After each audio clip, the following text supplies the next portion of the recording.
if you've saved up your entire life to build a home and your builder says, no, you can't come and look at it, how does that make you feel? G'day everyone, welcome back to another episode of Level Up. We have an absolute cracker coming your way. So this afternoon in the shed, as you can see, we're a little bit crowded here. I thought we'd do something a little bit different. So we've got a couple of special guests here. They've actually flown up today to come on the podcast, and we thought we'd take this opportunity to get everybody together, as well as a couple of local lads that have been on the podcast before, and take this opportunity to basically have a discussion. We've got so much experience here, from guys been in the industry for 30 plus years to guys that are only just starting out. And we're going to give you guys the opportunity to, I guess, learn from us all of our different experiences, our challenges, what we've been through, and hopefully, as usual, deliver heaps of value. So I'm going to go around the group now. We'll introduce ourselves and we'll get this conversation started. But if I was you, I would be grabbing a notepad and taking as many notes as you can, because this one is going to be a cracker. So across to you, Rob. Thanks, mate. Appreciate it. Robby from Evobuilt. We started the business about 4.5 years ago, got our builder's license about 2 years ago. And yeah, just learning from the industry, reaching out, networking with like-minded people like all you boys. And yeah, appreciate letting us in on the podcast. No worries, mate. It's going to be a good one. Yeah, mate. Look, we've had a hell of a journey. Me and Robby are cousins, and we sort of aligned ourselves with really good people along our journey. We've had some good business coaches that have allowed us to scale up. And like we were saying just off air before, it's important to have that kind of support network in your arsenal, because business is just dealing with people and it's dealing with yourself inside. So if you can kind of master your own mind, then it just makes the whole process a lot better. So I think we can give a bit of value down that road as well. Yeah. Awesome. And also that's Dean. Very good. Over to you, mate. Yeah, Craig from Stuart and Renovations. We started the business in '96. I started working as a contract carpenter and small jobs for myself since I was 22 years of age. And I've just found that in later years, the networking and joining with people, like-minded people, makes it better for the business and easier to communicate with people and be able to help problem solve anything that's come along. Cheers, mate. Hi, Brett from Saltash Homes. I'm a Brisbane-based builder up here, and yeah, much like these guys, pretty young and pretty new into it, really. We've been going nearly 6 years now, but still learn every day and just trying to... It's great sitting in with these sort of things and sitting and talking to these sort of guys and just learn off each other's experience, and yeah, we're loving it.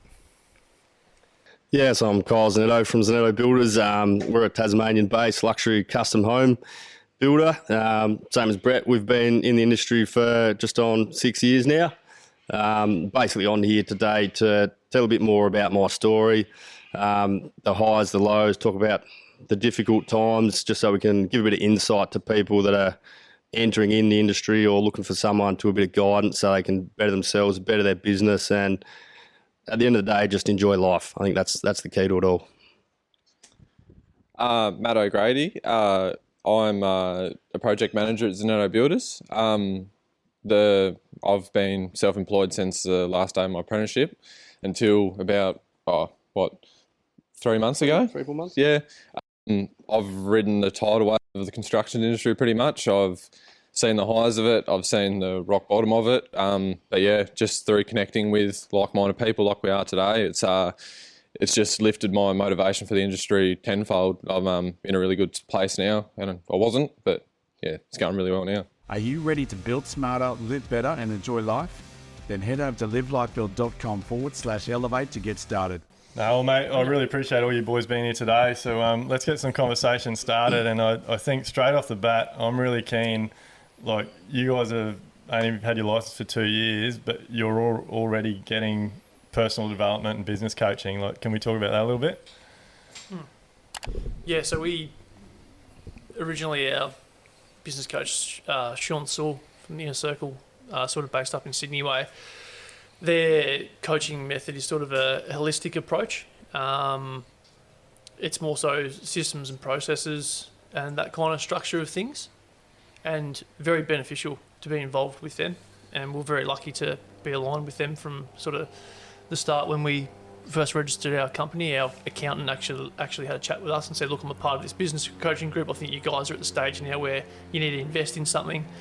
And it's funny at first because I used to say to Rob, oh, we can barely afford this. It's, you know, it's a big cost. But now looking back, I would pay triple for what I've learned from it, for the road, the avenue that it's led me down in life, and the amount of stuff that it's taught us about dealing with ourselves, and also identifying our roles in the company so we don't step on each other's feet. And I mean, I could talk about it for hours. And then, recently we've jumped on with Mick Horsey from Builders Black Belt, and we're 8 weeks into that course, and that's more so, there's more builders in the group, so it's more construction related. And more specific. And then the next stage, there's a next stage in that business coaching group that we'll go into, which is what the Zanetto boys are in at the moment. If we get invited. If we get invited. Mate, come on, let's all live like Bill here. Come on. Well, we didn't even know, yeah. No, but look, So that's like, I love what you just said there, because that's what holds most people back, I think. Like, it's so many people know they need help, but it's the dollars. Yeah. Like 100%. what made you guys have the balls to go, well, we need this, like, we're going to find it, make it work? I think being cousins, have you read Rocket Fuel? Yeah. The book? Yeah, so I'm a visionary, Dean's the integrator. I think of the dumb ideas and Dean just goes, yeah, cool, let's make that happen. So I'm, always thinking of stupid shit like going on the block. And I called him up. We actually talked about this not long ago. Dean didn't even know until the Sunday night. He was at a gig. And I called him and I'm like, mate, we're on the block tomorrow. Get your shit together. I just got the phone call. He's like, I can't hear. I'm at a gig. Blah. I'm like, we need 6 chippies at the block tomorrow. So I just, think of those crazy ideas, and Dean makes it happen. But just earlier on, our accountant, as we saw, saying, just goes, he's got a good mindset and got good mentality and stuff like that. So we thought, why not? It was a huge investment. Like, we're probably paying more for business coaching than we're paying ourselves weekly. But it helped us scale up in sort of 18 months. We'd built and grown the ladder pretty quickly, so it was worth its weight in gold. And then just social media and chatting with people, got onto Zanetto boys, and they're just taking us along for the journey. And we didn't even we only knew we were coming up here like 3 days ago, and Kyle's just like, you want to come to Queensland? Yeah, absolutely, done. What are we doing? Didn't even know what we were coming up here for. And he's like, we're going to chat with Duayne, we're going to go up, do this, that. And you just sort of got to say, it's sort of like the yes mentality, really. It's like, rather than being real negative, what's the point of that? It's like, well, give it a go. Yeah. What's the worst that can happen? I love it. I think it's important. Like, I think,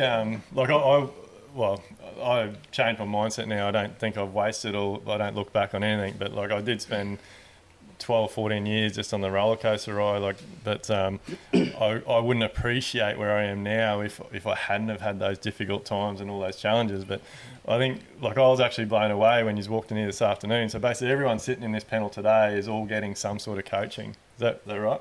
Yes, correct. Yeah. Yep. Do you want to talk about yours? Yeah, so I think being a typical male, everyone's ego and their personality is something that prevents them from seeking help. And for me, and I know Maddie and a few boys, it comes to a point in your life where you hit rock bottom and then you've got to reach out because you just can't go on. I think that social media has definitely put that option in the spotlight, whereas maybe 10 or 15 years ago, before people had Instagram, you probably didn't have that accessibility or knowledge that you could just reach out and find someone. And then for me, I probably over 4 years, I was like everyone, addicted to work. Personal relationships really started to fail, family and all that, because all I did was prioritise work. So you're doing 80, 90, 100 hours a week, and you just get stuck in that rat race of going round and round and round. And no, you can never finish work, and that's the way I look at it. But back then, you're like, all right, if I knock 15 hours today, I'm going to get ahead for tomorrow. But you'll knock 15 the next day, you'll knock 15 the next day. So, business coaching for me was a step back to look at myself through, like I said, relationship issues, personal issues, health issues.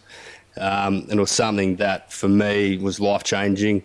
My relationships now is 10 times better, and I'm a better, more supportive partner than what I was back then.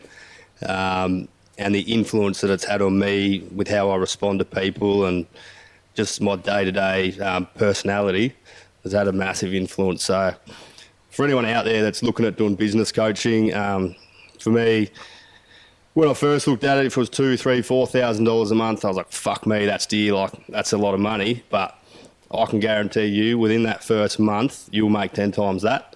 And it'll also 10x your mental health, and that growth from that investment is exponential. So, there's no bad investments in yourself. So start with yourself, and the business will follow. Yeah, 100%. I'm a massive believer now. Like, if you're not right, nothing around you can be right. Your relationships, with your kids, your partners, like your subbies, your employees, like you've got to be right yourself before everything else around you will flow on. But like you do Live Like Bill, but you do some other stuff as well. Yeah. Live Like Bill was the start of it, and like some of these boys have mentioned, I did hit rock bottom, and me and Duayne have talked about this before on the podcast, that I was out. I'd had enough. And something inside me wanted just to make sure I'd give it one more crack to myself, know that I'd give it everything and not just pull up short just because things were tough. But we got stuck into Live Life Build, and that was just 3-4 months of real intense. I got straight. Like, I loved what I was seeing. I loved the whole course. I was doing it at all stupid hours of the night and morning, and because once you can find stuff that, like, a lot of the stuff you should be doing, but once it's structured in a way that you can understand it, and it's at a time in your life or in your business where it's applicable, it's just music to your ears, and you can't get enough of it. So done that, but then I delved into it probably for nearly too far for 6 months, and left the personal stuff way behind, and so then I delved into a bit of a self-improvement journey with Rising Kings, and that was the icing on the cake. That's what made the two worlds come together really well. Just focusing on myself a bit more. I think the big thing about business coaching, like Live Life Build, is the networking and the support. And like, when you're at that point and you're at the bottom, you're at rock bottom, you feel very alone. If we were to be at that point in our life and we had that support around us of all these other blokes that have been through the same thing, I don't think it would have been as bad. So I think, that's the value in having a support network, that everyone is going to go through the same shit. You got to understand that if you don't fuck up, you don't learn. If you don't learn, you don't grow, do you? Yeah. So there's something about hearing it from people that have been through the same experiences. It's all good to have a business, and like, there's all these different coaches and mentors out there, but it's really been in a network where they're going through the exact same things. They've been they've probably said they're retiring, they're getting out of the game multiple times, like all of us have in the early days. There's more weight to it when you're liaising with them people, I reckon. When I was doing Elevate, I would sit there and almost laugh at the videos, because I'm like, I've got all these problems. I've got, my cash flow's not working, my client relationships are falling down, my team could be better, all this sort of stuff. And then, you listen to Duayne or people in the Zoom calls, and you're going, oh, everyone's in the same boat. I thought it was a me problem. And you're just like, oh, everyone's in the boat together. And then, how Kyle and I reconnected, we were friends when we were teenagers, and then drifted apart. But, I came into his office and I was like, this is fucked. And he's like, yeah, I know. and we bro out on like the things that we done wrong, but then we can use that energy to work together and improve.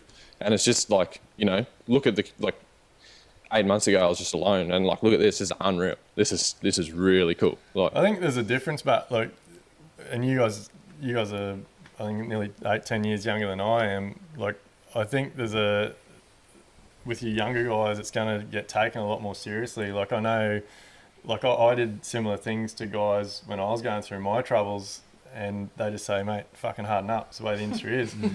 and like, you'd walk out there going, fuck, like, well, if that's the way it is, like, do I really want to be doing this? Better harden up then. Yeah. It takes a generational shift, though, doesn't it? Like, it's not something that happens really quick. It's got to be us younger guys who you're getting information, and you're from different places. Like, in the old school ways, when the way I learnt the bloke I done my trade under, he was as hard as nails. Like, there was very, very uncompromising, and it was his way of the highway. And I think it's a generational shift, and people are starting to learn, a very different way. What do you think, Craig? Yeah, there's definitely changes. And from when I was an apprentice to when I was a young tradie and first started my time, people didn't want to help and communicate and connect. And like this shows this group here, but people have realised that there's more out there, there's more needed, and self-improvement is a big thing. And networking. Whether you're networking with an architect, a designer, whatever, but builders who network are going to be better off. 100%. You're helping each other. And I think that's a big thing. And part of, obviously, this podcast, but just day-to-day life is if you've got a problem or got an issue and you can talk to someone else, even if they can't solve that problem, but listening straight away. Because someone's listening and taking you seriously is better than, like you said, they said harden up. Well, it doesn't matter what your problem was. They're not giving you any solution apart from see you later, don't want to know about it. Yeah. That's your problem. But as soon as someone listens and takes it on board, straight away you've got a connection. Straight away you feel that there's some hope. Yeah. And that's the big thing, I think. Yeah, because I think at the end of the day, it's a hard game. Like building is a hard game. I think it's been hard ever since it started, and it's going to be hard for the next 1,000 years. I think it's like we touched on off air before we started recording, and something that I've really realised in the last couple of months, it's all up to the individual.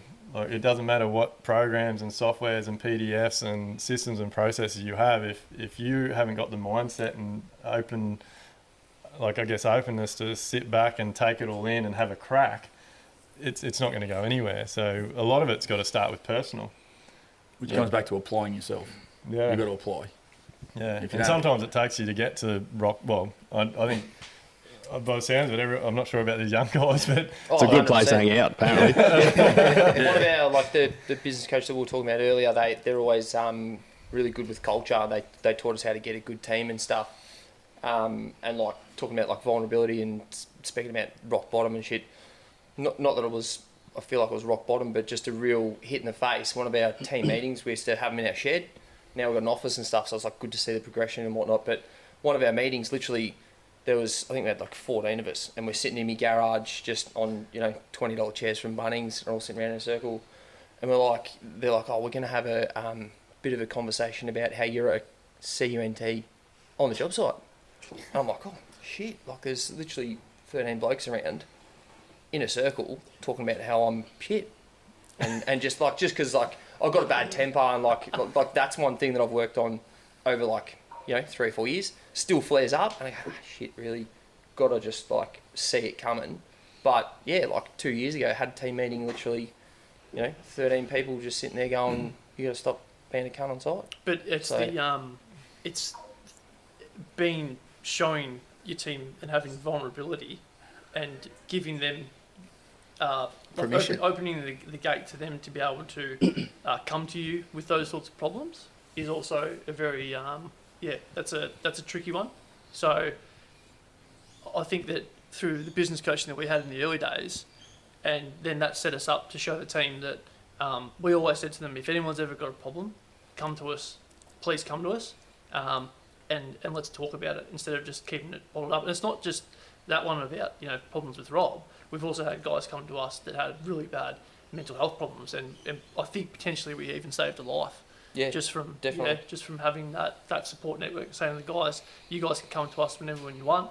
Don't ever be ashamed of expressing your feelings in this group, because it's a safe space. Yeah, it's a safe space. Yeah. How good's that? One of our guys, probably 2 years ago, came to work, and we were on a job site, a bit commercially, and literally sat us down, and he goes, mate, had a bit of an in-depth conversation. Are you okay? Looked real down, and he goes, mate, literally, I was not going to come to work today, and I wasn't going to wake up tomorrow. And I was like, fucking hell. I was like, he goes, but if I didn't feel comfortable talking to you boys about it, he goes, I probably wouldn't be here right now. He was literally had that mentality on the way to work, and we're like, far out. We literally said, we used to play golf a fair bit. So I said, mate, come for a round of golf with us at Savo. It'd be good, fresh air. Took him for a walk, walked him through it, and just really opened up to him. And he definitely progressed from there and got, got better mentally, I suppose. I think it's a hard one, but we've probably been too good at mentors, because we set people up to succeed. Then Come on now. Sorry to interrupt, guys, but we've got to thank our sponsors, because without them, we can't keep delivering you this incredible podcast. So massive shout out to DPS Constructions, Quoties, Live Life Build, and 44-gallon films. Make sure you go and check those guys out, support them so that we can keep delivering you this incredible podcast. I don't think that's a bad thing. Like that used to really shit me. Like we used to train apprentices, like we've put so many apprentices through, and they would literally finish their time. Next 12 months or so, we'd give them some bit of business help, and they'd go.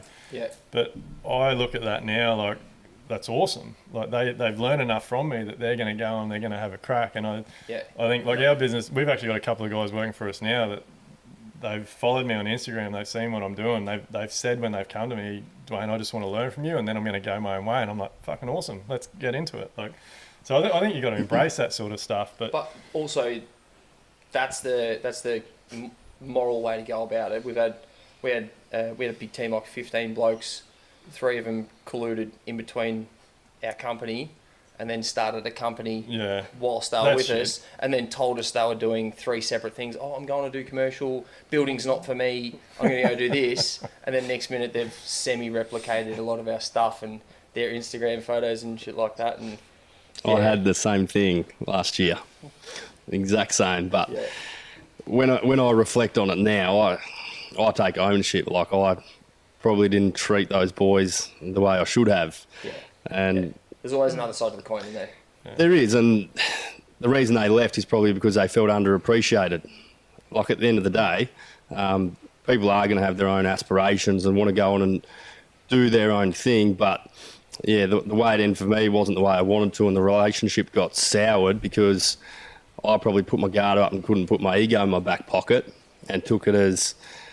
like a smack in the face. It was a smack in the face, whereas now I look at it as a lesson, and since then I've gone and put all my time into leadership and understanding people and 100%. Trying to understand different personalities and how to motivate people. Like some people are motivated by money, some it's time off, some it's time with family. So, and some are education, like teaching them, opening up to them. Yeah, you've got to understand everyone in your team on an individual level, and then be able to manage them and help them in that way to get the most out of them. And if they feel valued and your culture's good, that's all you can do, and that's all you can ask for from your team, isn't it? Like, do you have individual team meetings and ask them what their goals are? Yeah, so it's probably been a switch in the last 12 months. So we do a daily direction meeting every morning. We do fortnightly managers meetings and monthly team meetings. And then we've just launched a personal development program too. So we've got a company form which we pay the team 2 hours to fill out in their own time. And then, probably 2 or 3 weeks ago, we sat down for an hour to 2 hours with everyone in our company, and we went through everything about them, what their goals are, what we can do better as a company to support them, where their values lie, and from that we can put a path and set some goals in place to ensure that we're fulfilling their needs, so they don't need to go elsewhere. That's awesome. If they're not at the company, their cup's not full, they're going to go somewhere else, aren't they? So I think that's the biggest thing about being a good leader is understanding your team, understanding what they value, and then fulfilling it. Yeah. Can I add to that? It's interesting from being a business owner going back to being an employee in a manager role. Just the conversation that PDA meeting started, like the whole team, like we all figured out what we'd like to improve on as a team of employees, and then we were able to, express those to the management, which isn't like that too many, like still most of us are mates, but you can express it in a professional sense, and then as a team we can work on the culture like individually and push it through. But it's literally just an open line of communication, and then we can then grow as a business from there. And it's like we everyone has an opinion, and then once you can all funnel that into one direction, the business just goes. It's really good. Yeah. Yeah, and on that, like, I used to be a shocking micromanager, as I'm sure that most. I think it's all builders. Yeah, it definitely is, mate. And like like you said before, like you're trying to wear 10 different hats, and you're trying to look at 5 different job sites and make sure everyone's doing everything the way you want. And if you turn up on a site, you're like, why the fuck did you do it like this, or why is that taking so long? So. That's why our team told me to fuck off. Come on, Robert. It was my way the whole way, but that's just not the case. And like, as soon as you take a step back and you empower your team members and you let them guide the ship, the buy-in from everyone on that team is going to be 10 times stronger, and one, it's going to make your life easier. You're gonna learn to trust your team. If you don't trust your team, you shouldn't be in business. Yeah. As soon as you trust your team, they're going to build better processes than what I ever could on site, trying to give everyone 5%. So that leaves me time to go back and work on, all right, how can I make the business better to support these guys more? And it's just a big circle, and it's just continual improvement. I think like a lot of people, like you touched on before, like it's all different. Some people are driven by money, time off, family, all those types of things. But anyone that's generally like pretty much working for someone, their main driver is security. Like they want to know that you've got long-term work, quality work, they're going to get paid. And so I think that's a starting point. And like you said, like getting them involved and trusting them allows you to step back from the site, chase more work, have the work build up in front of them, and I think it's just a flow-on effect. Like when they feel like they're a part of the business, it all falls into place. And they've got, like, everyone's got goals and ambitions. If they're sitting stagnant and you're not helping them set a path to continually improve, you're like a shark. If you're not moving forward, you're dying. So everyone needs to always be slowly pushing towards something to better themselves, whether it's financially or personally or more time off work. I think that, you've really got to get in, support your team, and make sure that you understand what their needs are. Yeah. And it can be a real hard one because, like, obviously, as you guys would know, like, you got big teams, like, you're dealing with so many different personalities and attitudes and opinions, and, like, it is hard trying to manage all that sometimes. I found that we just had 2 new, quite experienced chippies come on board, and that was something we had to address on Mondays. There's now 5 guys who all think their way's the best way, like it's gospel. So you've got to, and then there's 5 personalities. So you've got to. We've had to we had a big talk on Monday, and it went really well. But it's something you've just got to raise, and once you talk about it and get it out in the open, like they say, a problem shared's a problem halved. And once people know where they stand with each other, it's as quick you can get to that point, the better. You've got to hit it, just pull the band-aid off straight away, get it out in the open. So second week we done it with these guys because I could see it festering. Yeah, there was a couple of some looks going across the site, and I was like, these two are going to clash. But they're getting along well. We're all playing golf tomorrow together, so it's happy days. Golf seems How to do you be mitigate? Who's got the final decision? We've got 2 leading hands. They run a site each, but one of them's quite big, so there's blokes doing one part of it. Like there's blokes working up on the pool and the concrete, and there's guys starting the front of the house. That's going to come together at a stage, and they're going to end up clashing. Yeah. So and there's just there's people. It's good though that bringing new people into your team, you learn new ways of doing things. You've got to be open, and once guys are open and not too pig-headed about how they're going to do it, and that's like we said with the micromanagement thing. I was shocking for that. Like I couldn't leave site. Like It's ego-driven. It's all ego-driven, but you've got so much on the line. There's so much on the line, and when you're not. In the early days when we weren't running a good business at all, every decision felt so critical. You couldn't give it to someone else to do. You feel like it's all coming out of your back pocket. Oh, 100%. Yeah. I think on that, but like every job we now, like at the moment, we've had a couple of jobs that have been delayed and put on hold. So like basically all of our teams on 2 sites and finishing another 2. So like we've got multiple leading carpenters on the same jobs, but like we make it very clear now, like whose job it is. Like this is Billy's job, and when you're on Billy's job, even though you're leading carpenters too, like you talk to Billy and you have discussions with Billy or whoever it might be. It might be Tim, it might be Brad, whoever. But I think it's really important when you have big teams is making sure that the whole team's clear on who's looking after There's that one job. chief. Yeah. Chain of command and like following a structure is really important, especially as you grow as a team. Like if you've got too many cooks in the kitchen, it's going to spill the soup, aren't you? Yeah, and especially like that example, like young Billy that's on that particular job.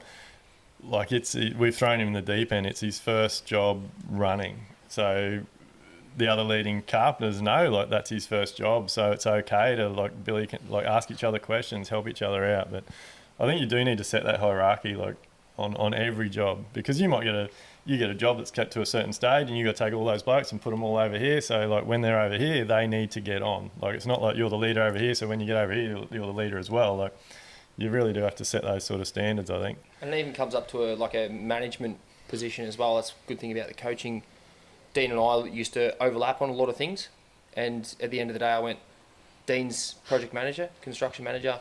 I'm estimator, business development. I'll do that kind of stuff. So if anything on site has to be made a decision, it's Dean's responsibility. Yeah. And I can just go, well, then I can turn to Dean and go, why didn't this work? Let's assess it. Let's deconstruct it and reverse engineer it and figure that out. Because at the end of the day, like we're a team as well as all our guys are a team. So we've got to have those decisions to, even if something does stuff up, wait until it stuffs up and then reverse engineer it and figure out what the problem was. Yeah, you've got to have roles and tasks for everybody, like at every level of it, and including yourself. Like you've got to have roles and responsibilities. And if you get the same outcome, that's one of the things when I used to micromanage, I always used to think, well, like when I was trying to mentally get out of that situation, I'd be like, okay, are they going to get the same outcome? It may not be the way I would do it, but as long as that wall's going to get built the same way or straightened the same way, you just go, okay, let them do it their way and then assess it. If it's wrong afterwards, cool, have the discussion and go, okay, well, I personally would have done it like this, but yeah, you got to let them, give them the responsibility, give them the empowerment, and stuff it up. Yeah, give them the confidence to do it. I think that's what we find in our team because we're all quite young. We're there's 4 of us that are only 35 years old. Yeah, we've got one a little bit older, and the rest are younger. So we're all got a real young team, and people are still finding themselves at that age. Like I know the guys haven't done the work on themselves that I have, but they haven't been put in a real dire position yet to be prompted to actually do it. They've been always employed and had a good income and security, like you mentioned. But it's something that when people still find themselves, then they're trying to find themselves in a big team. Yeah, it's a pretty complex thing to manage. Yeah.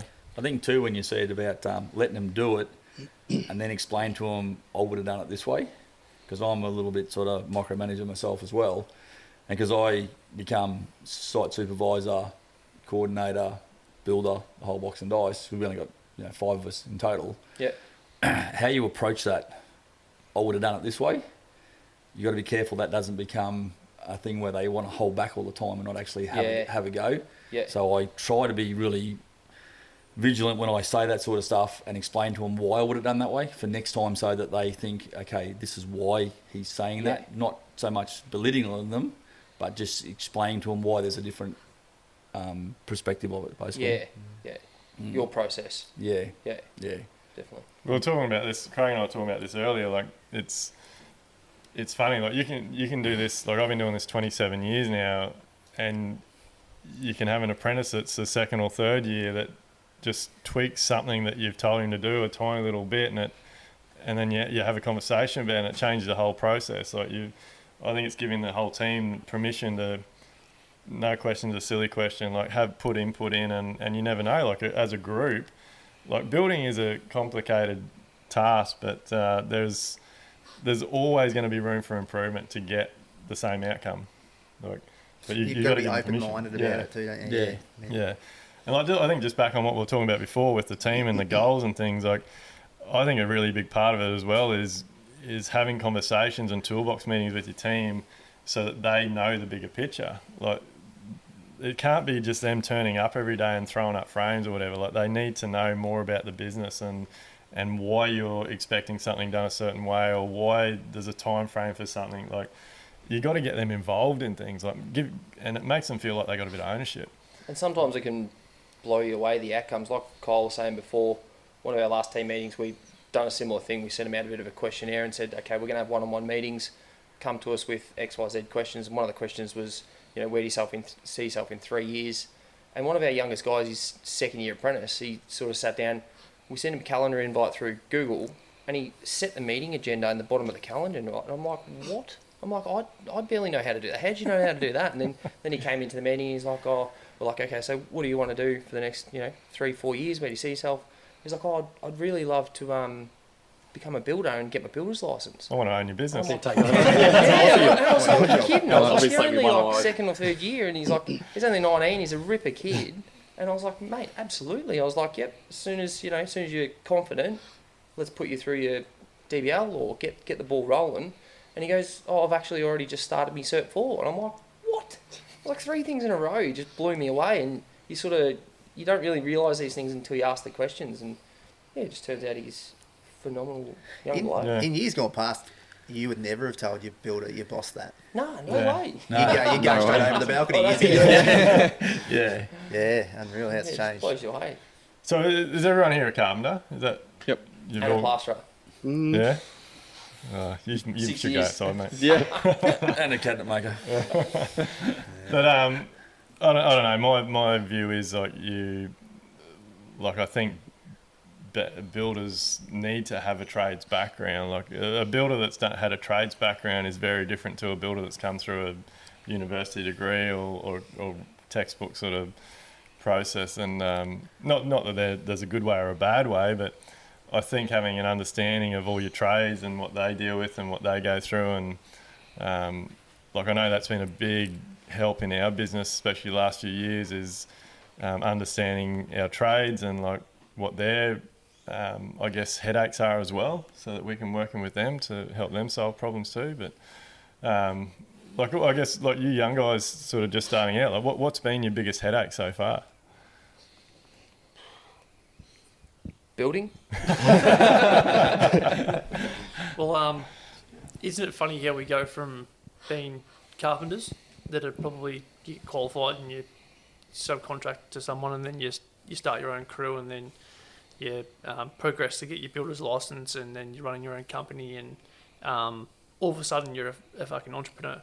And there's all this stuff that you're expected to know that you don't know, that you may have learned if you went through a university, but it's still like you're running a company, like you're becoming a business owner. There's all these legalities, there's these systems and processes that you need to put in place, and there's no real specific support network out there for a young and upcoming carpenter / builder to go to and say, what do I do? Like, where's the step-by-step process to running your business efficiently in terms of financials, and there's there's just so many traps you can fall into, isn't there? Like, it's crazy that looking back now, I can't believe how much responsibility a builder actually has to have. Like, we are pros at what we do. It's like a professional athlete invests millions of dollars into their mental health and their mental coaching so they can run it at an elite level. And it's like we have to do that as well, because we're dealing with so many different people, so many different trades. We're responsible for the structure of the house being built, and then we have to warranty it, and then as you scale, you have to update your insurances, and it just seems to be challenge after challenge after challenge. But it's funny how you progress to eventually being the business owner and getting off the tools, and then you're faced with a whole nother set of challenges that you just never would have thought you would have been involved in. It's just a funny sort of process that we go to. Yeah. And then eventually, trying to get people in your company to take your role so you can keep scaling up, sort of thing.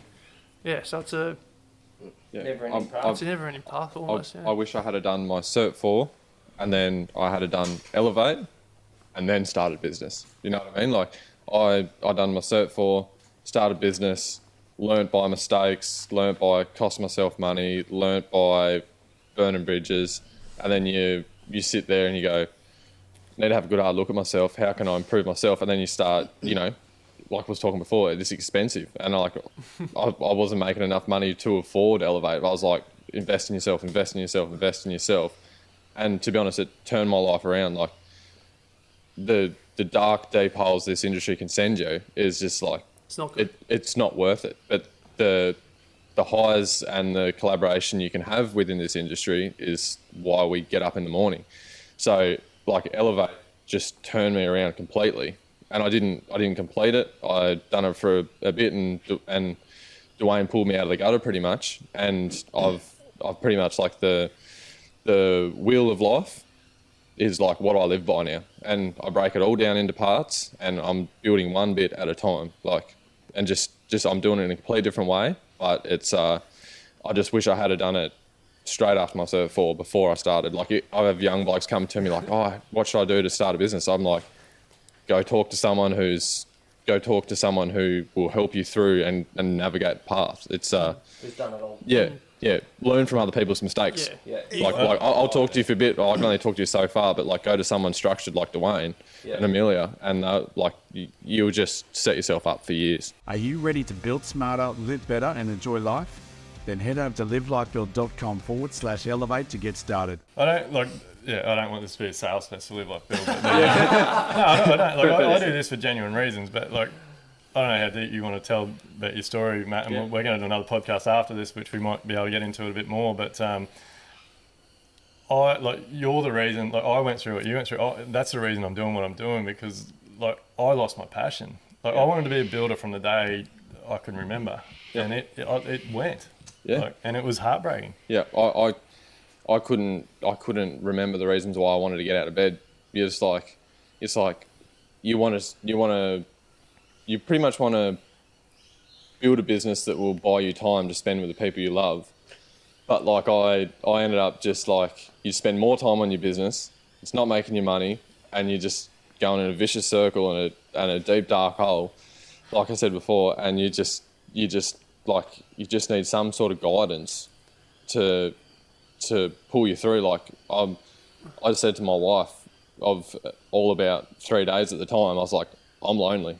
I see you, my dog, and I feel like everyone else is just like sucking from me, but then and stress and all that. But then like you've just got to sit down and you've got to really, like, the first person you got to look at is yourself. And once you can invest in and improve on yourself, it doesn't matter if it's what it is, whether it's a conversation with someone who's in the situation or has been through it, or, you know, a mentor that you have down the street, or it's someone on the other end of the country like Duayne and I are. It just you know, you've got to do something to invest in yourself, I think.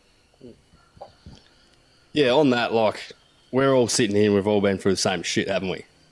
So we've got to step back and have a look at it and say, all right, well, the system's fucking broken, isn't it? Like, you do your Cert 4, you jump in the deep end, you drown for 3 or 4 years, you hit rock bottom, and then you try and swim through the help of others. Like, there's got to be a fucking Cert 4.5. There's got to be something in between getting your builder's license and actually understand how to run a business, which has got to be, one, it's got to have financials in it. Like you said, you got to know your overheads, your running costs and all that, because I don't know about you guys, but in Tassie, and you get your trade, you go out and you go, fuck yeah, I'm going to run 10% on everything, I'm going to make 10%. 10%'s the magic, like, it's thrown around. It's written as a standard in most of our contracts. Yeah. Like, I had an insurance broker the other day and we put a claim in and we put a 25% markup, and he goes, oh, how the fuck are we going to like justify that, mate? Like 10%'s what builders run.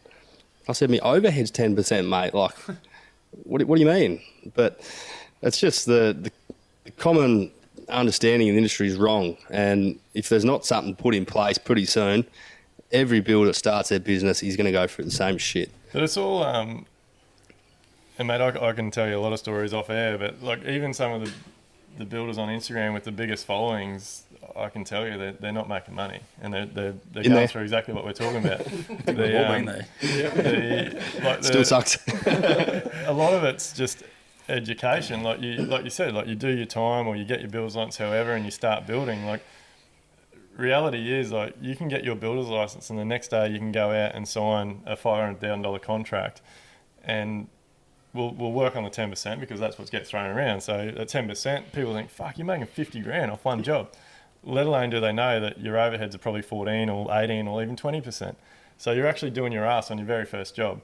And then the cycle just starts. So you're just chasing, and then you don't know your data. We're not taught how to track our data. So you start that first job for 500 grand. You think you're making 50. You're like, fuck yeah, I'm going to go and buy a new truck. I got 50 grand. Halfway through that job, the money, like, there's no cash flow. You're picking and choosing what bills you're going to have to pay.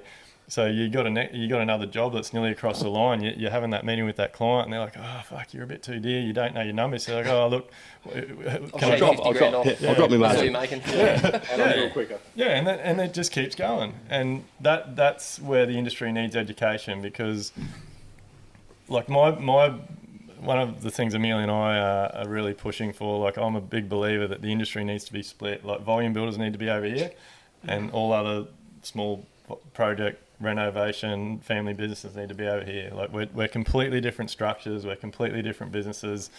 Volume builders can afford to run on 6-8% because they're turning over 100, 200 billion dollars a year. We can't, and we shouldn't be put in the same basket. I think the key is education, and I do agree. I do believe, the thing is, if it had been harder to get your builder's license, I wouldn't have got it. And I feel there's a lot of people that are in that same boat now. Like, they wouldn't be a builder. Like, it's their passion, they wouldn't be it. So I think there definitely needs to be more education, but it needs to be done in a way that, because for a long time I felt like I was stupid. I was like, fuck, am I stupid? Like, should I know all this shit? We're just builders. Yeah, so, Until about we put on a office manager six months ago or so, and I always laugh because we have computer sessions whenever we do these kind of things, chuck the laptops out. Until about 2 months ago, I'd never even really seen an Excel spreadsheet. And Kyle's telling me today, he's like, mate, I used to quote whole jobs off Excel. I'd run my life off Excel, and now I can finally move aisles and copy and paste shit. But you'll have to teach me. 2 + 2 is 4. It's unreal what you don't know what you don't know. And it's like, until someone shows you, hey, this could be handy. That's the whole idea of this podcast, mate. Exactly what you just said. You do not know what you don't know. Yeah. And just to go back for anyone that's, from what Duayne just said about Instagram and all that shit, we had our biggest year on Instagram followers and all that last year, and it looked $1 million, and we had our worst year in business by $200,000 through the COVID follow-on effect. So what you see on social media, bullshit. Yeah. Wouldn't trust it. So it's funny. So yeah, but it's true, but and that's I think that's the reality. But I think it will all be solved with more education, and I think Craig and I touched on this before as well. We talked about tire kicking and things I used to do all that, but you can't blame the homeowner. educate. It's got to be education. It's education for everybody, isn't it? The builders need educating. And I know myself, I was a young chippy and I was passionate. I really love what I do. And to this day, I still love building stuff. I love coming to work in the morning and see something constructed. And on the way home, I'm thinking about what's happening tomorrow, So you do it because you're passionate, but you develop along the way and you become a foreman or a supervisor, and then you become a contractor and you get your builder's license. And as you guys said before, no one's ever said, hey, this is how you run that business. You think, hey, I'm good, I've got this business. And I remember years where I paid my chippies more money than I made. And they did half the hours I did, And there's a guy that worked for me for 10 years, and he was a great chippy, and I'd go past his house at 4:30 in the afternoon, call in and see him, and he'd been home and had a shower, had 2 beers, had a swim in the pool, sitting on his deck, and I was 2 hours from home yet, Shout your dinner. Yeah, that's right, and it's just that difference. So education and not knowing. So hopefully eventually along the line somewhere, young builders coming through, and probably even older builders, will get some lessons and personal development where they learn how to structure their business. Even just the time that I've been involved with Duayne, and since I met Duayne, my margins have changed, the way I look at things, And a really good one is if you work out all your costs on your job and you put a percentage on it, just 1%, and then go back and do the sums on it, by the time you take your overheads and your margin out, it doesn't equal the same. You've got to put 2 separate entities to make the one. Because, as soon as you say you can't put 20% on, she's, you've got about 15. Hang on, that doesn't work, I got 20. But yeah, by the time you take out all the different costs, you've got to put one on, and then put the other one on, and then put your GST on. Because you think you're making that money, even on those scenarios, and you're not. There's so much, and even just the difference between markup and margin. Yes. There's a lot to know. I remember the day I got told about that and the penny dropped, and I remember I was fuming at myself. I was spewing that I didn't know that. But no one teaches you you didn't that. know 3 or 4 years in too. But you didn't know that, Brett, because why? Because you didn't know. We didn't know. You don't know. Know what you don't know. Yeah, No. and no one was open enough to come to you and talk to you, or you weren't in a position where you could talk to someone Our to build accountants it. had to sit me down and really, we had a deep talk about it, and then we went about some ways of me better understand it, and now I love that stuff. I have it on my wall. I look at it every single day I'll re-summarise everything before I send out a proposal. I love it, and it's just that's a guarantee that you are going to, when you've been going for a while and you've got some data that you know how your team operates and what your structure is. That's just, you're guaranteed to make money once you know that stuff. I was literally asking Cole about his markup today, because we would only mark up our team's carpentry works and carpentry materials. He's like, nah, mark up everything. What? I'm a numbers man. Everything, I know every dollar that gets spent every year in my business and what we're going to make pretty well guaranteed on every job now. And I had that conversation about overheads with Robby, and I said, all right, like, I do my overheads at the time that I quote the job, so it reflects that exact moment, but still incorrect. Like, you might price a job that you might not start for 6 months, that you might not finish for 12 months. So you've got to project your overhead based on the growth of the company, and you say, all right, in the next 18 months, what am I going to do? I'm going to up my marketing by 30 grand. I'm going to put on an admin check. I might have a general manager. So you might be adding $150,000 to $200,000 to your business, whether it's rent or any kind of expenses, that if you don't put that in that project, it's coming straight off your bottom line. Yeah. And they're the Inflation, things. mate. Fuel, Yeah, insurance. and that's right. Like, it's not what it is now, it's what it's going to be, plus a little bit. Yeah. I think of it as scenarios. I use the overhead calculator, and I've got a heap of them saved at different scenarios. We've just bought an excavator and truck. I had that in our overheads nearly 9 months earlier than when we bought it. Yeah, well, And I just have all these different scenarios, and we'll go through scenarios and find out that that's not going to be feasible. Like, that's not going to be feasible for us to do, so you've got to look at other options. But once you can just see it run down and how it affects all the other overheads, and you've got to put a lot of effort into finding this stuff out and making sure you've got that historical data on your business. But yeah, I think it's the one most valuable tool that we've got out of Live Life Build and all that. The biggest one, like most of us here are carpenters. That's nothing against Rob over there, but dummy apprenticeship as well. like 2 trades. one of the biggest, like I know some of the most popular things I've done on social media have always been talking about carpentry labour. Like, for so many years when I started building, I was working the carpentry on the jobs out as if it was me doing the carpentry. And like, because I would know, like, I would be driving to work, and in my mind I knew that by the end of that day I was going to have that frame done, braced, plumbed, straight and ready for whatever. And 4 days later. yeah, and that's, yeah, so the biggest thing you can do as a builder, especially if you've got your own team, is get your carpenters tracking their time, like, for everything, like whether it's site setup, site set out, footings, excavation, soffits, cladding, like, you name it. And we review that on every single job. And like we touched on before, when we started doing that, the team had the shits, like, why they had to fill that out. Like, you've got to educate your team on why that's important. And like, one of the big turning points in my business was, like, I used to always turn up to my site every job. Like, it was just every day. I was a hothead, and I'd be like, what the fuck's going on here? Like, why is that not finished? Fuck, should have been there 2 days ago. Like, fucking trusses are coming tomorrow. Like, what's going on? Was that? And you think you might have done the same, did you? Maybe. And so I had started having these conversations with my team, and I was like, look, if I won't turn up here and be going off, if we start tracking hours, we write down exactly what it is, and then on the next job I can allow it. So every single job now, we know what the frame took, what the cladding took, like, all that stuff, and we can make sure we're allowing it on the next job. And it makes everything easier. To tack onto that, like, I was the exact same and did everything you just explained. I'd turn up and I'd be going off, you haven't got enough on. And we thought, well, what's wrong? I said, the thing that's wrong is the bloke sitting in the estimate, he's sitting in the office, he's doing the estimate. So we flipped it, and now I get my boys, so I'll select my team, project manager, carpenter, apprentice, and the team that's building that home actually estimate their own labour. And then you can use that to performance manage them through stages. Hold them accountable a little bit too. Hold them accountable. Like, Fuck, how's the apprentice go? everyone builds at a different rate though, don't they? Like, you'll build a wall in 2 hours, it might take me 2.5. So I can't price a wall for you if I don't understand how quick you work. Yeah. So our individual teams now price their jobs. I also price it, just so they don't fuck it up big time. But that's the only way to get a true reflection on what your labour is, isn't it? Yeah. Yeah, 100%. You've got to know, like I don't know. And again, like, there's so much to know with building, but like, once you get this in place, like, it's easy now. Like, we just have the data from every project. We do a full review at the end of every job. Like, when I estimate a job now, before I finish the proposal and send it out, I compare it to 2, 3, 4 jobs that are similar, and I can go, well, shit, I've come up with this, but these jobs were this. Like, oh, maybe it needs to be here, and I'll go back and look over it. But if you don't have your data, you can't do that. The other thing too is that you, as the builder, the business owner, you've got a different investment to what your chippies and stuff have. You know, so you're going to rock up because you're a bit behind, and you're going to push today really hard if you're on the tools. But when they rock up, they're a bit behind, they are going to have the same pace. So there's always that difference. So you've got to get that understanding and appreciation for where they sit and where you sit.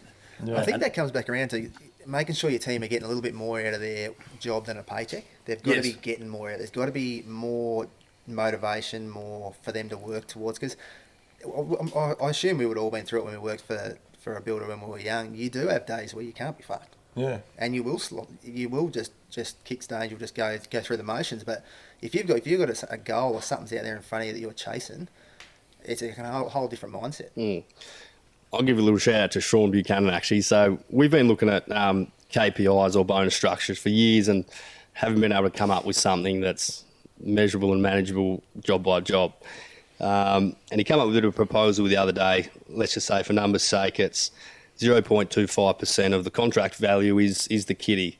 And then we're going to have key components of the project that we're going to get scored out of 10, which are going to be how we performance manage them and that the way that they score. So let's say it's customer satisfaction could be a big one because that's the root of every business. So clients coming on site, everyone's going to go up, say hello, how you doing, do whatever they can to make their experience better. The other one might be wastage of materials on site. And then the third one might be, let's say this labour scorecard that they've estimated the job. We check in on that at main stage to see how they're tracking, if they're in front or behind. And then based on these, we can say, all right, you've got a 10 out of 10 for these few sections. That $5,000 or whatever it is going to be a bonus between you three guys. So then they've got skin in the game, don't they? And if they know that when the client turns up, if they're rude, they're not going to get a score at the end of the job, they're not going to get their bonus. Or if they've got materials laying around on site, it's going to deduct off what they could potentially earn. So you've got to have some kind of reward system in place, I think, to always keep them motivated, because it takes a certain type of bloke, which is rare, that's going to turn up and be passionate and motivated every single day of the week. Like, it's just not going to happen. Yeah. That's interesting that you've been able to construct that. I reckon most builders would have thought of trying to come up with some sort of system. I couldn't figure out how we could do it. Yeah. And I got on to the stage where it's too much. That's too much of my time to actually manage that whole system. So Put it back on the customer, like customer's experience. Yeah. Like customer doesn't remember the quote because that's fixed. They don't remember the quality of the build because you should deliver on perfect quality or acceptable quality for your standards. But the experience is what's going to get them to tell other potential customers, and it's going to roll your business. So you nail that, your business is going to grow. Yeah. Yeah, no, that's a good idea.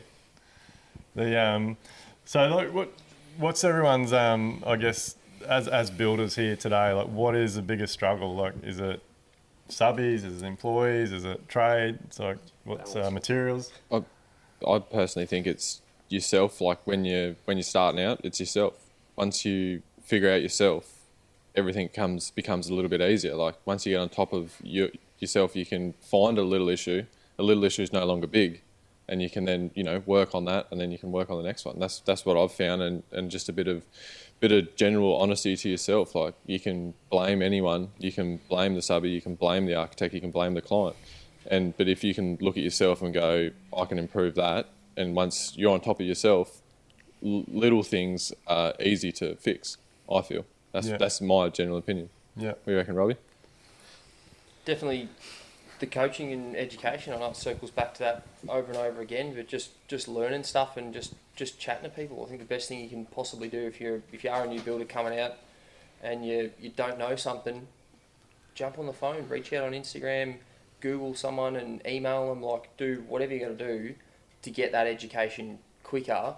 Because like we sort of progress from, we've never really done a job the same size. We sort of scaled from did 150k reno, 300k reno, two 600k renos side by side. Now we're doing a knockdown rebuild. That's sort of the stepping stones that we've done. And it's like, well, we can't use the same mentality we did for 150k reno for $1 million build. It's just not going to work. You've got different margins, more moving parts. Like we had a laugh the other day. We're going through the quotes from just 2 years ago. Had 10% margin on it. No markup whatsoever. Had 15 line items in a quote for 150 grand. Now we've got 120. It's like that's the, you just learn and you add to it and you just progress. So you just got to keep reaching out to people and educating yourself, and whatever you don't know, just ask. Hey mate, I hustle these Zanetto boys all the time. Hey mate, what do you do here? What do you got here? Shoot us that spreadsheet. Yeah. Teach me how to use Excel. Yeah, I think it's powerful. It's pretty powerful stuff. I guess go to back that, so people that are watching and listening, you're like, everyone should be getting training or coaching. Doesn't matter what level, whether you're just starting out or you're worth $100 million. Coaching is so valuable, but coaching is an overhead. So I think that's the important part. Like, so for people that think they can't afford it, it's an overhead to your business. So You can't afford not to do it. you can't afford not to do Yeah, it. that's right. Yeah. And bang like on. Kyle said, it will pay itself back tenfold in such a short period of time. If not even the monetary value, the peace of mind it gives yourself. Like when you are going through learning, like we all learn from our own mistakes, you're second guessing every single decision you make in business. Once you have some clarity or someone to back up and actually guarantee and give you confidence that you're making the right call, I think that's the biggest benefit for me. Yeah, you sort of you have, you know, you think you know. Everyone has a rough idea of what they should be doing, but to be confident in what you know you should be doing, that's a game changer. I think also too to know you're not alone. You know, like to sit in on a Zoom meeting where there's other people trying to learn the same thing, All scratching their head together. all scratching their head, and you see the looks on their face thinking, well, hang on, I'm not the only one that looks like that. You know, I think that is just positive feedback and gives you confidence within yourself straight away. To know other people are doing the same thing, asking the same questions.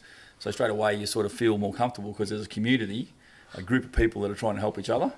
I think you've got to have the right community, but Yeah, I got tied up. Yep. I got added to this group last year. Was a messaging group. It was a fantastic idea. I won't name names, but like Friday afternoons, it was a message to other builders to say, "Are you okay?" Blah blah blah. But I deleted myself from that group because it was all builders. Some of them were actually involved in associations, but every Friday it was like, "Hey fellas, have a fantastic week, have a cracker. This week's been fucked because the client hasn't paid me and fucking they're an arsehole and this and this and this." Yeah. And like every message, like in the old days, I would have been like, "Yeah, fuck yeah, they're all assholes." Whereas like now I looked at those messages and like, mate, you need to take some ownership. Yeah. Like, they're only not paying because you haven't done something. You haven't set an expectation. You haven't understood your contract. You haven't executed your contract. Like 100%. it's all you. Yeah. Like take some ownership and stop blaming everyone. So I suppose I'm referring to people that are going to do personal development, a group Yeah. where you're trying to improve yourself, Yeah. and there's other guys or people in there trying to do the same reasons. thing. Yeah. For the same reason. Yeah. Yeah, I know what you're saying because I see a few of those things myself. Yeah. Like, yeah. So it's I think about people who are like-minded, trying to develop and grow. You make a few mistakes, there's a few hurdles, but someone else has done the same or similar thing. So their input might trigger something for you to go, hey, that works for me, or this is what we need to do to I change think that. this is a big thing that's happened with social media and the internet, I suppose. Look, back when we were doing our trades, our builders, they would have been, imagine how alone they would have felt. Yeah. Like they wouldn't have jumped on and had anyone to talk to. They would have had some trades or wives or whatever. No wonder they were cranky bastards.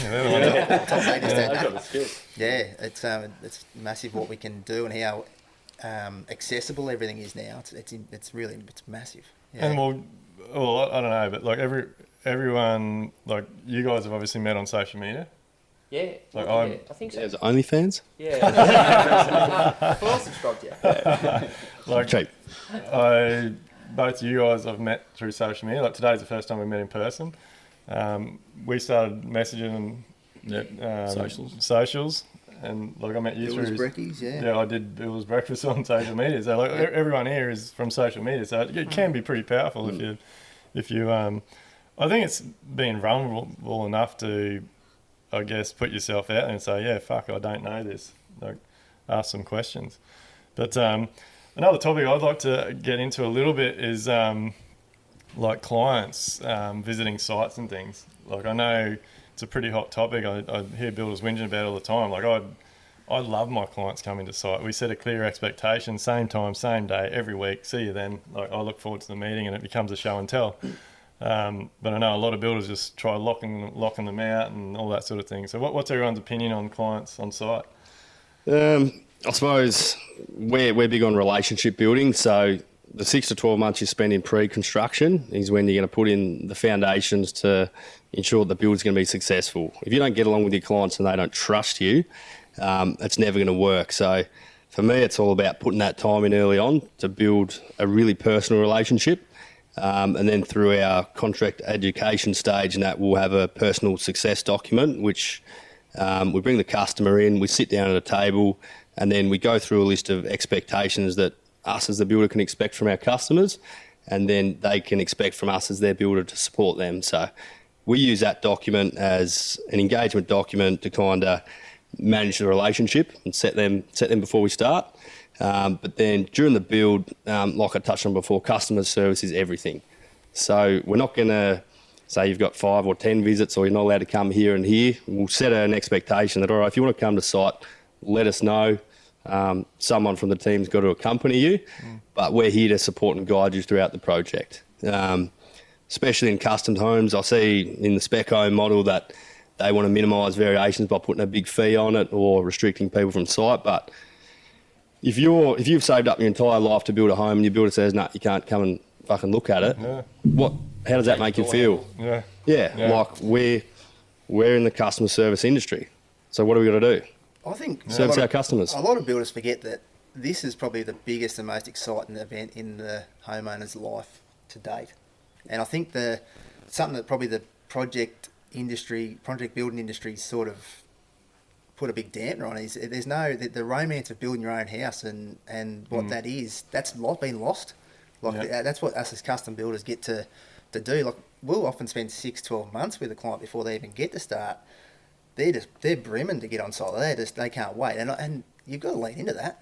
Yeah, we try and make it as exciting as possible. Get them on all sorts of stages. And you can see it. They're loving. They're excited. We just bought a pool the other week, and the amount of design changes we went through with that pool just to get it right. She's quite a short lady, and we wanted to make sure the spa seats were high enough and things like that. And she jumped in there and checked it out. It was spot on, and she was just loving it. I'm like, far out. That's the enjoyment you get out of building. Yeah. And all you got to do is take yourself out of your shoes and put yourself in their shoes. It's as simple as that. If I was engaging you, Duayne, to build me a house, and you told me, Carl, nah, you're not coming on site, and I've just given you everything I've ever earned, plus another 75% by the time it pays me off, it's going to put me on the back foot straight away, isn't it? And then, things are going to go south from there. Yep. I think you've got to put yourself in the homeowner's shoes. So if it was your own house, what would you want? What would you expect? We sort of have a bit of a thing where we say to the clients, if we wouldn't do it in my own house, we wouldn't do it in your house. It's a pretty simple one, but that's sort of how we look at it. So I think if you put yourself in their shoes, what would they like to see? What stages would they want to come in and have a look at stuff? And so we're very big like Duayne, like get our clients to come through, have a look, explain stuff. The more you educate them, I think education is such a big thing. Education and collaborate with the clients. They have your trust. They value what you put out there. And when little things arise, then they tend to take on board what you say. If you want to shut them off and exclude them, when you need to talk to them about something important, they don't want to know about it.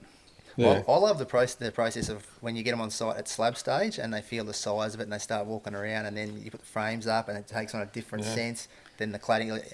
I love watching their face through them stages and them sort of experiencing how there's always goes to that stage where they think, oh, it's too small. And then the plaster goes on, they're like, gee, it's big, isn't it? It's like, it's a big house, and then it's dark. Oh, geez, now it's light. I love that part of it. It's good. Yeah. One of the highlights that I've had in the industry is working with a client who moved from Brisbane down to Tassie, and they were quite involved. They were living on the same street over the road, and I was like, oh, this is going to be a nightmare. But it was clear and set some expectations to start with, and by the end of it, like, I can roll into that house now and have a beer or have a cup of coffee depending on the time of day, and they're friends. Like, and that's when you walk away from a job and the client's satisfied, but also as a builder, I'm satisfied. You can be proud of what you've built. You've got good friends, but then I've also been on the other end of the scale where the client relationship hasn't been great, and you see them in the street, you're like, oh, here we go. You know what I mean? Like, and it's just all part of learning. But like now, from what I've learned from having good and bad experiences, how to manage people, and it's all about setting expectations, I think. Like, and whether you do it like Kyle was saying or like we do, we set the same day, same time every week. Like, if for so many clients and so many builders could I guess not avoid so many problems. If client knows that every week I'm going to get to see my home, they're stoked. If they're sitting there thinking, fuck me, like, this is going to take 9 months, when's he going to let me have a look at it? That's when they're going to get shits, and then they're going to try sneaking in on a weekend, and you're going to get the shitty email saying, oh, why haven't you done this, or this is wrong, or whatever it may be. Like, it's a real opportunity to nip things in the butt early too if they see something at frame stage. Like, we're massive on frame stage. That's probably the longest walkthrough we'll do. We do our electrical set out with that at that stage as well. But if they want to change something, that's when we need to do it. Yeah. Not when we've got a window in and it's half bricked or it's cut. Yeah, you need to get them in regularly so that you can pick up on those things as early as possible. Yeah. And relationships are built on communication. And what you find, if you don't contact your client for 1, 2, 3 weeks, they're going to contact you. So if you contact your client every third day or every week, they're not going to feel the need to be chasing you down or coming to site. So you just communicate constantly and you can't go wrong. Yeah, so I guess on that might flow into something else. Like, I think a lot of builders avoid that because they're the one-man band on the tools, again, because they don't think they've got the costs, they don't understand their overhead, so they don't employ anyone to help them. Like it's this sort of vicious cycle. And a lot of it comes back to that race to the bottom. Like you, and I know I got caught up in it back in the day. Like when you're in a tendering scenario, especially, like you get told by the client, "Oh, I've got 5 quotes and you're the dearest, but I want you to build my job. Like, can you match these guys' price?" And you're like, "Well, what am I doing wrong? Like, am I taking too long? Am I allowing too much?" And like I look back to those days and I think, fuck, I was getting told as the dearest builder and I still wasn't making any money. So yeah, it's a hard game, but I think it's conversations like this and putting ourselves out there and telling our stories is what's going to make a difference. So I guess before we wrap it up, has anyone got anything else they want to talk about? All the builders up there, up your prices. It's not about upping your prices, it's about understanding your data. Check your overheads. But look, guys, hope you got a lot out of this podcast. I definitely have. Carl's had a few cracking ideas over there and it's been a good conversation. So stay tuned, like, subscribe, and we look forward to seeing you on the next one. Are you ready to build smarter, live better, and enjoy life? Then head over to livelikebuilt.com/elevate to get started.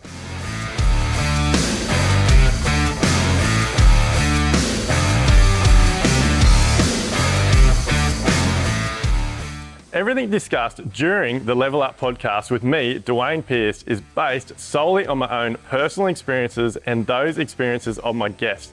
The information, opinions, and recommendations presented in this podcast are for general information only, and any reliance on the information provided in this podcast is done at your own risk. We recommend that you obtain your own professional advice in respect to the topics discussed during this podcast.